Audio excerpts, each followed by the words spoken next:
What's up, y'all? We out here at the range still, as you can see, wrapping up a few tests for today. We've done a lot of testing already today. We're going to do one or two more.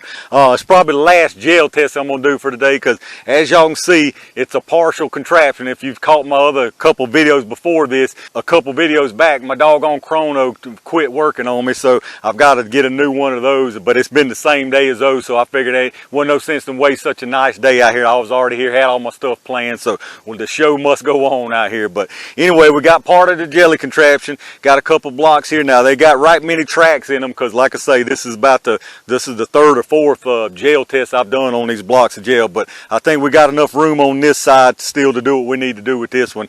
And the chrono's really not that big of a deal on this one because what we're doing today is something that I've had a lot of people giving me kind of a hard time about on some of these gel videos, and that's the clothing thing. Some people want me to do clothing on every single one of these tests, and I haven't because if y'all noticed one of my videos before with the Training Protects and the critical defense, I used a layer of cloth, a layer of cotton, and a layer of denim, and there was no difference. The Training Protects went through, they didn't pick up any cloth, and there was virtually no difference. So I didn't bother keeping on doing this cloth thing over and over and over again. Number one, it's just more time consuming. It leaves little fragments of cloth in the gel that's got to be cleaned out, and on that test there was no difference at all, so it didn't make any difference. But I'm gonna try to put this thing to bed once and for all here today. So I get a lot of people, like I say all the time, do the heavy clothing 4 layers of denim, and that's incorrect. Let me correct that right out the gate. The heavy clothing test is not 4 layers of denim. The heavy clothing test is a layer of denim, 2 layers of cotton material, which we have here. We have 2 cotton, we have a denim, and a layer of fleece, which we have here. This is the FBI heavy clothing test. It's 1 denim, 2 cotton, and a layer of fleece. So the 4 denim thing, I don't know where people get it unless you're fighting an army of Jay Lenos. The 4 denim ain't gonna happen. So it's a layer of denim, a layer of fleece, and 2 layers of cotton. That's the FBI heavy clothing test. That's what they use. So that's what we got here today. So what we're gonna do, we're going to use just some average hollow points. We got some Speer Gold Dots here, 124 grain Gold Dot hollow points, and I'm going to run them out of a full-size 4-inch barreled P80. That's what the test is going to be. Now there's hundreds of different variables, hundreds of different hollow points, different distances, different length of barrels. You can't go through all of them. The purpose of this test here today is to see, is there truly a difference between this heavy clothing test and a bare gel test as far as expansion and penetration when it comes to just a regular old hollow point here. So that's what we're going to be testing here. So the main purpose of these gel tests that I do is just to see how that bullet opens up, how it performs, does it open up good, what's the penetration on it, and things like that. And by no means is it all encompassing of every variable that could be put into it. So all that being said, we're going to do 1 shot with the bare gel and 1 shot through what the FBI considers their heavy clothing tests. And we're going to see what the differences are once and for all on this. So let me get all this stuff out of the way and get y'all set up. You know what time it is. All right, y'all, it's heavy clothing jelly time. Let's see what happens. We're going to do it with the cloth on there first. Here we go, y'all.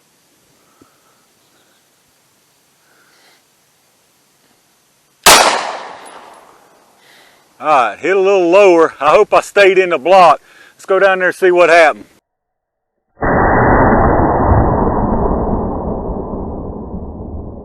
All right, y'all, as you already saw in y'all's view, it went out the side of the block. It went in pretty straight and curved out on me. This gel does some crazy stuff, so we're going to put another one in there because this is the point of this is we really need to get the projectile so we can see how it's done. So let's try that again, y'all.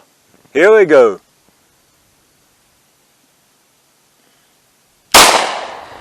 There we go. That one should be a good one. Let's go down there and check that one out.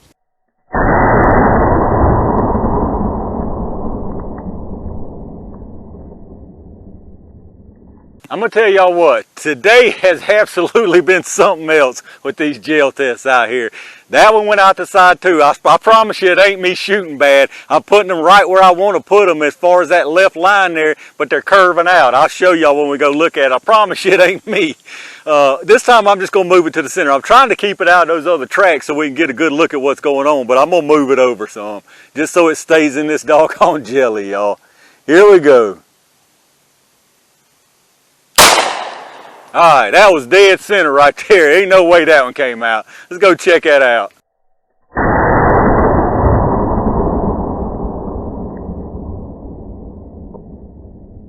All right, y'all, that was a good hit right in the middle.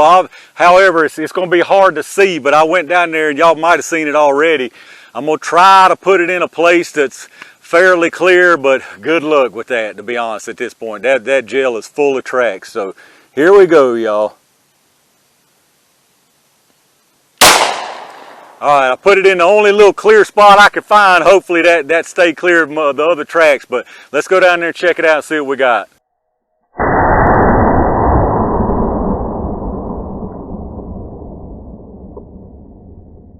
All right, y'all, let's see what we got here.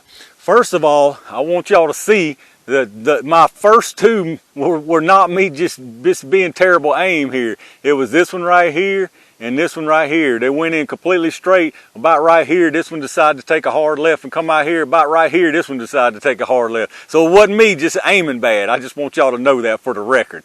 But anyway, the good ones are, it's going to be hard to see. I'll have to move y'all up to above angle. The one that stayed in as far as with the cloth, the projectile actually stopped right here. It's behind that mass where I dug out some other stuff from another test. Stopped out here in the second block. The tracks back there behind it, I'll show y'all from another angle. The one without the gel stopped up here. And that's the track from it right up under this big one here, right up under that. Now, here's the thing about this. The wound channels they're random. Like this one here was with the cloth. Now it went out the side so we can't see the projectile, but this one with the cloth is a huge wound channel. It's a bigger wound channel than the one without the cloth. So as far as wound channel being affected, that's definitely not the case. One's bigger here, one's a little bit smaller than the one without the cloth. This one with the cloth is bigger than the one without the cloth, so there's virtually no difference as far as the size of the wound channel. Now obviously penetration wise there is a difference. Even this one that came out the side, it would have been further than the one without the cloth. And this one that went out the side, I would say if it kept going and didn't come out the side and take that lift, it would have probably been further too. So penetration is definitely affected. So let me show y'all a couple other angles so you can get a better idea of what happened. Looking at it from above here, this right here is no cloth. This one right here is no cloth. Let's see if I can get straight right here. No cloth on this one right here. So see where it went, boom, stopped right there. It looked like it tried to go sideways but didn't quite turn around. Who knows? Now this one over here is with the cloth. So as you can see, pretty much same size wound channel. You could even argue that the one with the cloth might be bigger in some places. But then as you can see, like I say, for further proof, you see it's going straight, and boom, it decides to take a hard left on me and head south out there and popped right out the side right there, like it took a hard left and then said, left turn. So as you can see, it wasn't me aiming bad. But anyway, that's that. Like I say, that's without the cloth. Right here on this next one, on that second one right there is without the cloth. Now, the one, let's see if I can figure out the rest of them here. The far one, that's also with cloth that came out the side about right here. But now the one that stayed with the cloth is going to be tough to see. It's not the very bottom track, but you can see it. It's the one right here that's got the little blue flecks of denim in the wound track. That wound track is nice size on it. It's really hard to tell, but then the projectile comes out here and stops and it looks like it tried to tumble also. But that's the projectile that was with the cloth. Now, like I say, there's no question, it had more penetration without a doubt. It went into the second block. The one without the cloth stopped in the first block. But as far as wound channel, there's no difference. And like I say, some of these with the cloth, especially this one right here in the front, that's the biggest wound channel out of all the shots taken.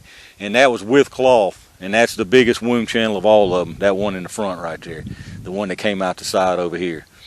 So yeah, as far as wound channel size, there's virtually no difference, no difference in any one. But like I say, if anything, the one with the cloth right here is the biggest one. Now, projectile wise, let's see what those look like. Actually, first let's get the penetration measurement. Nearly forgot to measure it. All right, so the one without the cloth right here went about 15 and an 1/8 inch one without the cloth. The one with the cloth stopped right here at 20 inches. So the one through the cloth stopped at 20 inches. This one here is 15 1/8 and almost 15 1/4. Might as well say 15 1/4 versus 20. So 20 with the cloth, 15 1/4 without the cloth. All right, y'all, let's check out these projectiles. Now, there's a definite difference in these. So probably without saying, you can tell. This one over here is without cloth. This one is with cloth. So there's a definite difference in the opening of these.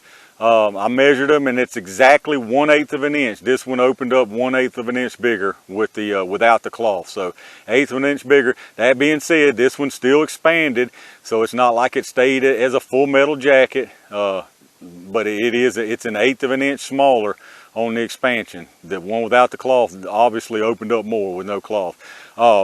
Now, that being said, again, the wound channels were virtually identical, one bigger than the other in one case, one bigger than the other in the other case, but for all intents and purposes, they're basically identical.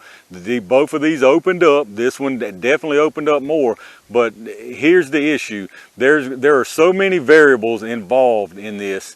You know, you can say, well, what if it hits this and the extra penetration, is that necessarily a bad thing? Because, you know, I hear the argument all the time, well, if it goes in and hits bone, that's going to affect penetration. If it does this, if you shoot from a lateral spot. So, you know, is that extra penetration a bad thing? My thing about this clothing test is, the reason I would put clothing and do a test on this is to see if it affected performance in a negative way. Now, is that extra penetration negative? I don't know. Y'all tell me. I mean, y'all tell me. In my opinion, it's not. I mean, it's neither positive or negative. I don't see a benefit either way. In any way, whichever way these both performed, I don't see a huge benefit or deficit in either one of them. The only reason I would purposely use cloth all the time, or I would never use it all the time in my test, and I don't plan on to even after this. The reason I would use cloth is just to test around whose claim to fame is anti-clogging properties. Something like a Hornady Critical Defense, where it's got the little insert, and that's part of the selling point of that round, is its anti-clogging properties. As far as run-of-the-mill hollow point, there's absolutely no need for me to put cloth for a test like this. There's just absolutely no need. Like I said, the wound channels are virtually identical. That extra bit of penetration, is that a deficit? I personally don't think it is a deficit at all. Is it a benefit? I don't think it's a benefit. I think it just is what it is. That's part of the issue. And again, there's so many variables. You know, you might have somebody wearing a t-shirt one day, you might have them wearing more than what I showed here one day.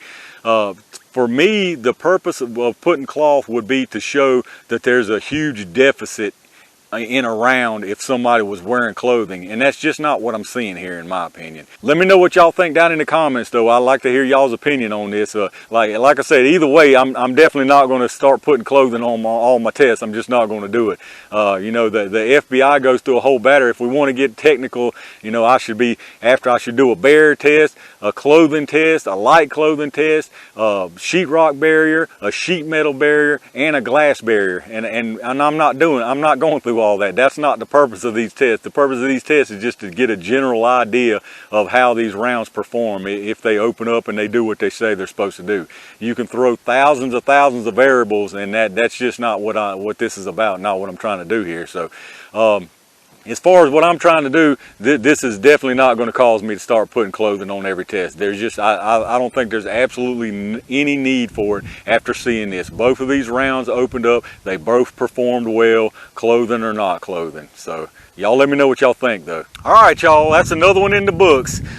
This one's pretty interesting. I'm sure it's going to be controversial down in the comments on this one before. Everybody's going to have an opinion about this. I can already tell, but hey, that's all good. Everybody's got an opinion on it. My opinion on this is there's not enough appreciable difference between going through bare gel and clothing for me to do this on every test, and I'm not going to do it on every test. I'm not going to put this clothing on every test. There are too many variables in this to do it on every test. Now, when every now and then I will, like I say, if a round's claim to fame is an anti-clogging type of property, or just some other reason to do an extra barrier in front of the gel, I definitely will throw some of them in here and there. But as far as doing it on every single one of them like some people would like me to do, I'm just not going to do that. I'll be honest with you, I'm not going to do it. I'm not seeing enough difference to do that. Like I say, there's so many other variables at play also, as far as the types of clothing. If you start getting down these rabbit holes where we're trying to cover all these variables, there's no way. I'll have a video that's an hour and a half to 2 hours long every single gel test if I tried to cover every variable, and that's not practical. So yeah, like I say, I'll throw some in every now and then on certain rounds like I did with the critical defense, because their claim to fame is the anti-clogging deal. But I'm definitely not seeing enough here to warrant me putting that cloth in front of this gel every single time. I'm just not. Let me know what y'all think about it though. Now obviously without the bare gel, it did open up. Like I say, it opened up 1/8 of an inch bigger as far as the end of the projectile. With the clothing, obviously went further, more penetration on it. But you know, I hear all the time when I talk about over penetration, oh well, you know, you got to take into account bone and hitting this and hitting that, so you can't have it both ways. Now which one is it? Is it too much penetration now because it suits the agenda you're looking for, or is it not? Is it plenty and fine because you may hit other things along the way? You know what I mean? It's you can't flip-flop both ways. What I'm seeing right here, there's virtually no difference. I mean, obviously there's a little more penetration, obviously there's a little more expansion, but the wound channels just the same, if not bigger, with the clothing. And again, there's too many variables to stop, you know, at this. If you got down this rabbit hole, it'd be never ending. So anyway, the gel test is going to continue without the clothing as far as the general rule of thumb. Now again, I'm going to put some stuff in front of them, and I'm going to I've got some good hard barriers actually that I'm working on right now, getting a hold of too, that's going to make some interesting stuff. So there's all kind of variables we're going to throw in, but as a general rule of thumb, I'm sticking with the bare gel. That shows me the general performance of these rounds, and that's all I'm interested in, to be honest with you. The chrono is coming back. Don't worry, I've got to get one ordered. Like I say, this is the same day that it quit on me in a couple videos past that y'all have seen. I'll get one ordered, and hopefully the next gel video will have it. Wasn't a big loss on this one anyway, because we weren't comparing any different rounds or different barrel lengths or anything like that. So really wasn't that important on this. As far as getting the speed on these Gold Dots, these are something I wanted to test in one of my little verses against another type of ammo anyway. So y'all be seeing that again, and we'll definitely get some chrono on them, so don't worry about that. But if you enjoyed the video, make sure you hit the thumbs up. Make sure you leave me some comments down below. I'm interested to hear what y'all got to say about this. So leave me some comments down below. Make sure you subscribe to the channel so you can catch all my videos I'm uploading. I'm trying to stay on a roll here and keep pumping them out. So different stuff and different tests and all kind of good stuff. So make sure you subscribe so you don't miss stuff I got coming up. Appreciate all my range game members who've reached down and hit that join button. That definitely helps out the channel also. So I really appreciate y'all doing that. Appreciate each and every one of y'all, like I always tell you, that watches, thumbs up, hits that comment, and does subscribe. That helps more than I can even tell you, so I really appreciate that. But stay tuned for a whole lot more to come. In the meantime, stay safe, stay prepared, and I'll see you soon.